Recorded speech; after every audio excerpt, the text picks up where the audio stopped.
Kuwait, they live like kings. The poorest person in Kuwait, they live like kings. And yet they're not paying. We make it possible for them to sell their oil. Why aren't they paying us 25% of what they're making? It's a joke.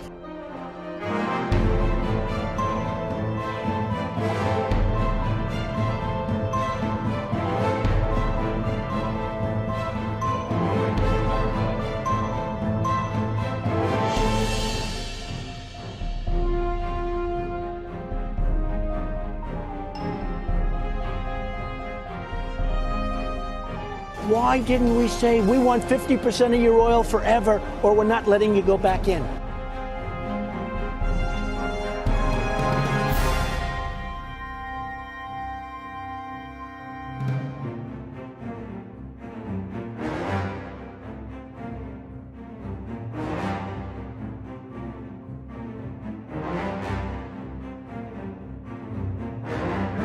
Le Dey d'Alger prend même en otage 2 équipages de navires.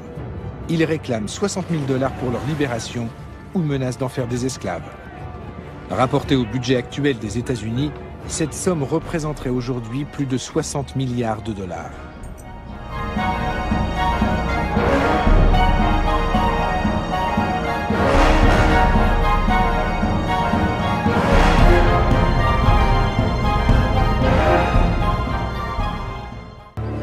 Nous les avons achetés. L'Amérique a conclu avec Alger un traité de paix. Un tribut de plusieurs millions de dollars qu'on leur verse, chaque année. Une somme de l'ordre de 20% des recettes de l'État. Il y a longtemps qu'on aurait dû investir cet argent dans des forces de frappe militaires puissantes. C'est bien vrai, ça. 20%, rendez-vous compte. On aurait pu régner sur les océans. De nos jours, il paraîtrait invraisemblable que les États-Unis se laissent dicter ainsi leur conduite. Mais même pour la jeune République, l'humiliation est cuisante.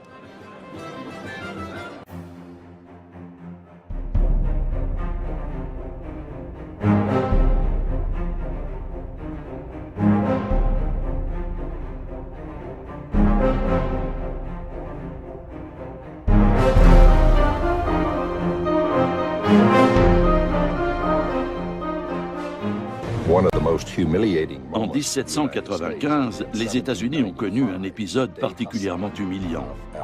Le Dey Hassan, le régent d'Alger, a exigé que les Américains lui construisent un navire au lieu de lui verser un tribut en espèces sonnantes et trébuchantes. Il devait livrer à Alger une frégate d'une quarantaine de canons doublés de cuivre. Le président George Washington a écrit qu'il en avait été extrêmement mortifié. Mais les États-Unis étaient faibles à cette époque, et le président a jugé que son pays n'avait pas d'autre choix que de s'exécuter. Il savait pourtant bien qu'avec ce navire de guerre, les Algériens captureraient de nouveaux vaisseaux marchands américains et européens. Les Américains sont piqués au vif par tant d'impertinence et décident de construire des navires encore plus rapides, conçus pour durer.